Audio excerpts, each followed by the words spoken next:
Hi friends, today I am telling a Telugu rhyme. బావా బావా పన్నీరు బావను పట్టుకు తన్నీరు మూడు గుడ్డులు గుడ్డారు మట్టి ముద్దలు రాశారు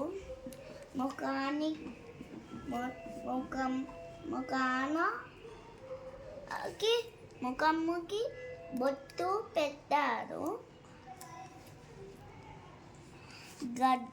గడ్డము పట్టుకు లాగారు బావా బావా పన్నీరు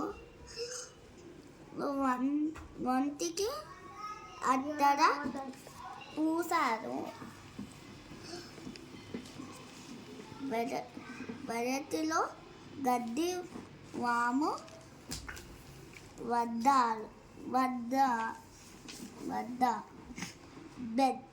బెత్తముతో బెదిరించారు బెదిరిన బావ దండం పెట్టి పరువు తీసి పారిపోయాడు.